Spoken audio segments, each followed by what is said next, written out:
ಆದಿ ಜಗದ್ಗುರು ಶ್ರೀ ಶಿವರಾತ್ರೇಶ್ವರ ಶಿವಯೋಗಿಗಳವರ ಜಾತ್ರಾ ಮಹೋತ್ಸವವು ಜನವರಿ 15ರಿಂದ 20ರವರೆಗೆ ನಂಜನಗೂಡು ತಾಲೂಕಿನ ಸುತ್ತೂರು ಶ್ರೀ ಕ್ಷೇತ್ರದಲ್ಲಿ ಶ್ರೀ ಕ್ಷೇತ್ರದ ಪೀಠಾಧಿಪತಿಗಳಾದ ಶ್ರೀ ಶಿವರಾತ್ರಿ ದೇಶಿಕೇಂದ್ರ ಮಹಾಸ್ವಾಮೀಜಿಯವರ ದಿವ್ಯ ಸಾನ್ನಿಧ್ಯದಲ್ಲಿ ಭಕ್ತಿ ಭಾವದಿಂದ ಜರುಗಲಿದೆ. ಮೈಸೂರು ಭಾಗದ ಅತಿದೊಡ್ಡ ಜಾತ್ರಾ ಮಹೋತ್ಸವವಾಗಿರುವ ಈ ಜಾತ್ರೆ 5 ದಿನಗಳ ಕಾಲ ಧಾರ್ಮಿಕ, ಸಾಂಸ್ಕೃತಿಕ, ಶೈಕ್ಷಣಿಕ, ಕೃಷಿ ಹಾಗೂ ಕ್ರೀಡಾ ಚಟುವಟಿಕೆಗಳೊಂದಿಗೆ ವೈಭವದಿಂದ ನಡೆಯಲಿದೆ. ನಾವೆಲ್ಲ ಎಕ್ಸಿಬಿಷನ್ ಇದಕ್ಕೆ ಸಂಯೋಜಕರು, ಕನ್ವೀನರ್ಗಳು. ಈ ಸತಿ ಒಂದು 15 ಎಕರೆ ವಿಸ್ತೀರ್ಣದಲ್ಲಿ ಕೃಷಿ ಮೇಳ ಜೊತೆಗೆ ವಸ್ತು ಪ್ರದರ್ಶನ ಜೊತೆ ಕಲಾಮೇಳ ಇದೆ. ಇದರೊಳಗಡೆ ಈ 15 ಎಕರೆ ಇದರೊಳಗಡೆ ಸಾಂಸ್ಕೃತಿಕ ಮೇಳ ಎಲ್ಲಾನು ಆಯೋಜಿಸಿದ್ದೀವಿ. ಇದರಲ್ಲಿ ಶೈಕ್ಷಣಿಕ ವಸ್ತು ಪ್ರದರ್ಶನನೂ ಇರುತ್ತೆ. ಒಟ್ಟಾರೆ ಒಂದು 320 ಮಳಿಗೆಗಳಿದ್ದಾವೆ. 320 ಮಳಿಗೆಗಳಲ್ಲಿ department of industry, commerce, women and child development, ಆಮೇಲೆ ನಮ್ಮ JSS ಇನ್ಸ್ಟಿಟ್ಯೂಷನ್ಸ್ದು, ಗೌರ್ಮೆಂಟ್ಸ್ದು, ಅದರು ಶೈಕ್ಷಣಿಕ ಸ್ಟಾಲ್ಗಳಿಗೂ ಈ ಥರ 320ರಲ್ಲಿ ಎಲ್ಲನೂ ವಿಂಗಡಣೆ ಮಾಡಿದ್ದೀವಿ. ಒಟ್ಟಾರೆ ಫುಡ್ ಸ್ಟಾಲೂ ಇರುತ್ತೆ. ಜಾತ್ರಾ ಸಮಿತಿಯ ಕಾರ್ಯದರ್ಶಿಗಳು ಹಾಗೂ ಪುಣೇರಿಯವರು, ಶಿವದೇಶಿಕರ್ ಅವರು, ಸುತ್ತೂರು ವಿದ್ಯಾಸಂಸ್ಥೆಗಳ ಆಡಳಿತಾಧಿಕಾರಿಗಳು. ನಮಗೆಲ್ಲ ಗೊತ್ತು, ನಮ್ಮ ಸುತ್ತೂರು ಶ್ರೀಮಠ ಶಿವರಾತ್ರೀಶ್ವರ ಶಿವಗಳು ನಮ್ಮ ತಪಸ್ಥಿತಿಯಿಂದ ಜಾಗೃತ ಧರ್ಮ ಕೇಂದ್ರವನ್ನು ದೇಶ ವಿದೇಶಗಳಲ್ಲಿ ಧರ್ಮ, ಸಂಸ್ಕೃತಿ, ಶಿಕ್ಷಣ, ಆರೋಗ್ಯ, ಕೃಷಿ, ಗ್ರಾಮೀಣಾಭಿವೃದ್ಧಿ, ಸಮಾಜ ಸುಧಾರಣೆ ಹೀಗೆ ಮತ್ತು ಹಲವಾರು ಕ್ಷೇತ್ರಗಳಲ್ಲಿ ನಿರಂತರವಾಗಿ ಸೇವಾ ಕಾರ್ಯಗಳನ್ನು ನಡೆಸುತ್ತಾ ಬಂದಿವೆ. ಆದಿ ಜಗದ್ಗುರುಗಳವರ ಜಾತ್ರಾ ಮಹೋತ್ಸವವು ಪ್ರತಿ ವರ್ಷ ಪುಷ್ಯ ಬಹುಳ ದ್ವಾದಶಿಯನ್ನು ಪ್ರಾರಂಭಗೊಂಡು ಮಾಘ ಶುದ್ಧ ಬಿದಿಗೆಯವರೆಗೆ 6 ದಿನಗಳ ಕಾಲ ನೆರವೇರುತ್ತದೆ. ಮಾಘ ಶಿವರಾತ್ರಿಯಂದು ರಥೋತ್ಸವ, ಮಾಘ ಶುದ್ಧ ಪಾಡ್ಯಮಿಯಂದು ತೆಪ್ಪೋತ್ಸವ ಜರುಗುತ್ತವೆ. ಈ ಸಂಭ್ರಮದ ಜಾತ್ರೆಯಲ್ಲಿ ಜನತೆಯ ಸರ್ವಾಂಗೀಣ ಪ್ರಗತಿಗೆ ಪೂರಕವಾದಂತಹ ಹಲವಾರು ವೈವಿಧ್ಯಮಯ ಕಾರ್ಯಕ್ರಮಗಳು ಜರುಗುತ್ತವೆ.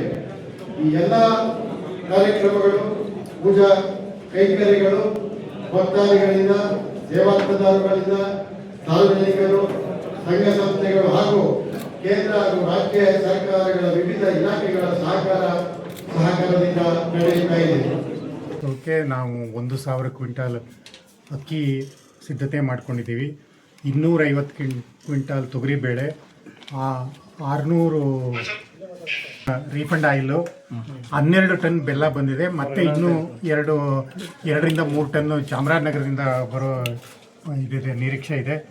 3,500 kg ನಾವು ಸಾಂಬಾರು ಪುಡಿ ಸಿದ್ಧತೆ ಮಾಡ್ಕೊಂಡಿದ್ದೀವಿ. 160 ಕ್ವಿಂಟಾಲ್ ಕಡಲೆ ಹಿಟ್ಟು ಪರ್ಚೇಸ್ ಮಾಡಿದ್ದೀವಿ. ಅಂದರೆ ಇಲ್ಲಿ ಒಂದು 10 ಕ್ವಿಂಟಾಲ್ ಮಾತ್ರ ನಾವು ಇಲ್ಲಿ ಸ್ಟಾಕ್ ಇಟ್ಕೊಂಡಿದ್ದೀವಿ. ಸ್ವೀಟ್ ಮಾಡೋ ಕಡೆಗೆ 150 ಕ್ವಿಂಟಾಲು ಕೊಟ್ಟಿದ್ದೀವಿ. ಅದಲ್ಲದೆ 200 ಕ್ವಿಂಟಾಲ್ ಸಕ್ಕರೆ ನಮಗೆ ಬಳ್ಳಾರಿಯಿಂದ ಫ್ರೀಯಾಗಿ ಕೊಟ್ಟಿದ್ದಾರೆ. ಮತ್ತು 600 kg ನಂದಿನಿ ತುಪ್ಪ ಈಗ ಬರ್ತಾ ಇದೆ. 750 kg ದ್ರಾಕ್ಷಿ, 750 kg ಗೋಡಂಬಿ, 9,000 ಲೀಟ್ರ್ ಹಾಲು, 28,000 ಲೀಟ್ರ್ ಮೊಸರನ್ನ ಮೈಸೂರು ಮೈಮೂಲ್ನವರು ನಮಗೆ ಫ್ರೀಯಾಗಿ ಕೊಡ್ತಾ ಇದ್ದಾರೆ. ಇನ್ನು ಚಾಮೂಲ್ನವರಿಂದ ಹೋದ ಸಾರಿ ನಮಗೆ 1,000 ಲೀಟ್ರ್ ಹಾಲು, 2,000 ಲೀಟ್ರ್ ಮೊಸರು ಕೊಟ್ಟಿದ್ರು. ಇನ್ನು ಅದು ಬಹುಶಃ ಈ ಸಾರಿನೂ ನಮಗೆ ಕೊಡೋ ನಿರೀಕ್ಷೆ ಇದೆ. ಯಾವ ರೀತಿ ಯೂಸ್ ಆಗುತ್ತೆ ಏನೇನಂತ ಚಕ್ರು ಮನಿ ಸರ್ 21st ಸೆಂಚುರಿ ಪ್ಲಾಂಟ್ ಅಂತಲೂ ಕರಿತೀವಿ. ಮುಖ್ಯವಾಗಿ ನಾವು ನಮ್ಮ ಮೈಸೂರಿನ ಭೌಗೋಳಿಕ ಹಿನ್ನೆಲೆಯುಳ್ಳ ನಂಜನಗೂಡು ರಸಬಾಳೆ, ಮೈಸೂರು ಮಲ್ಲಿಗೆ, ಮೈಸೂರು ವೀಳ್ಯದೆಲೆ ಹಾಗೂ ನಮ್ಮ ಸಾಂಪ್ರದಾಯಿಕ ಬೆಳೆಯಾದ ಹೀರಂಗೆರೆ ಬದನೆ ಇವನ್ನ ಪ್ರಾತ್ಯಕ್ಷಿಕ ಮೂಲಕ ರೈತರಿಗೆ ತೋರಿಸ್ತಾ ಇದ್ದೇವೆ. ಅದಲ್ಲದೆ ಪಪ್ಪಾಯ ತಳಿಗಳು, ನುಗ್ಗೆ ತಳಿಗಳು, ಆಮೇಲೆ ಚಕ್ರುಮನಿ 21st ಸೆಂಚುರಿ ಪ್ಲಾಂಟ್ ಅಂತ ಹೇಳ್ತೀವಿ, ಅದನ್ನು ಪ್ರಾತ್ಯಕ್ಷಿಕ ಮೂಲಕ ರೈತರಿಗೆ ತೋರಿಸಿದ್ದೇವೆ. ಅಷ್ಟೇ ಅಲ್ಲದೆ ಕಸಿ ಬದನೆ ಮತ್ತು ಕಸಿ ಟೊಮೆಟೊ, ಅದೊಂದು ಈ ಇತ್ತೀಚಿನ ದಿನಗಳಲ್ಲಿ ಟೊಮೆಟೊ ಮತ್ತು ಬದನೆಯಲ್ಲಿ ಹೆಚ್ಚಿನ ರೋಗ ಮತ್ತು ಮಣ್ಣಿನಿಂದ ಬರ್ತಕ್ಕಂಥ ರೋಗಗಳು ಜಾಸ್ತಿ ಇರೋದ್ರಿಂದ ಅದನ್ನು ಕಸಿ ಪದ್ಧತಿ ಮೂಲಕ ಯಾವ ರೀತಿ ನಾವು ಕಡಿಮೆ ಮಾಡ್ಕೋಬೋದು ಅಂತೇಳಿ ಪ್ರಾತ್ಯಕ್ಷಿಕ ಮೂಲಕ ನಾವು ಈ ಕೃಷಿ ಮೇಳದಲ್ಲಿ ತೋರಿಸ್ತಾ ಇದ್ವಿ. ಅದಲ್ಲದೆ ಸಲಾಡ್ ತರಕಾರಿಗಳು, ಕಡಿಮೆ ಅವಧಿಯಲ್ಲಿ ಹೆಚ್ಚಿನ ಆದಾಯ ಬರ್ತಕ್ಕಂಥ ತರಕಾರಿಗಳಿಗೂ 30-35 ದಿನದಲ್ಲಿ ನಮಗೆ ಹಾರ್ವೆಸ್ಟಿಂಗ್ ಬಂದು ಒಳ್ಳೆ ಆದಾಯ ಸಿಗುತ್ತೆ. ಅಂಥ ಒಂದು 18 ಥರದ ಬೇರೆ ಬೇರೆ ತಳಿಗಳನ್ನ ಪ್ರಾತ್ಯಕ್ಷಿಕ ಮೂಲಕ ತೋರಿಸ್ತಾ ಇದ್ದೀವಿ.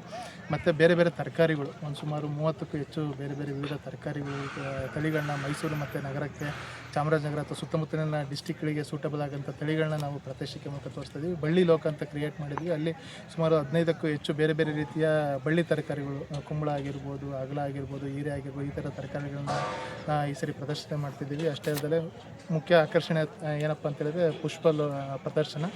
30ಕ್ಕೂ ಹೆಚ್ಚು ಬೇರೆ ಬೇರೆ ಕಟ್ ಫ್ಲವರಿಂದ ಹಿಡಿದು ಮನೆ ಗಾರ್ಡನ್ನಿಗೆ, ಮನೆಗೆ ಯೂಸ್ ಮಾಡ್ತಕ್ಕಂಥ ಫ್ಲವರ್ಸ್ನ ಎಲ್ಲವನ್ನೂ ಕೂಡ ಇಲ್ಲಿ ಪ್ರಾತ್ಯಕ್ಷಿಕೆ ಮೂಲಕ ತೋರಿಸ್ತಾ ಇದ್ದೀವಿ. ಅದನ್ನು ರೈತರು ಇಲ್ಲಿ ಬಂದು ನೋಡಿ ಅದನ್ನು ಆನಂದಿಸ್ಬೋದು. ಮತ್ತು ಈ ಮೆಥಡ್ಗಳನ್ನ ಅವರು ಅಳವಡಿಸ್ಕೊಂಡೆ ಅದೆಲ್ಲ ಅವರು ಒಂದು ಇಳುವರಿನ ಜಾಸ್ತಿ ಮಾಡಿಕೊಂಡು ಆದಾಯನ ಜಾಸ್ತಿ ಮಾಡ್ಕೋಬೋದು ಅಂತ ಇದು ಉದ್ದೇಶದಿಂದ ನಿರ್ಮಾಣವಾದ ಇದು ಕಲಾವೈಭವ.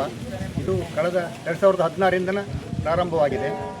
ಬೆಂಗಳೂರಲ್ಲಿ ವಿಜೃಂಭಣೆಯಿಂದ ಈ ವರ್ಷ ನಡೀತದಂತ ನಮ್ಮ ಅಭಿಪ್ರಾಯ. ಅದಕ್ಕಾಗಿ ಎಲ್ಲ ವ್ಯವಸ್ಥೆ ಮಾಡಿದ್ವಿ. ತಮ್ಮ ಹೆಸರು? ನನ್ನ ಹೆಸರು ಗುರುಶಾಂತಪ್ಪ ನಿಡಮಣಿ ಅಂತ. ಇದರ ಕಲಾವೈಭವದ ಸಂಚಾಲಕ.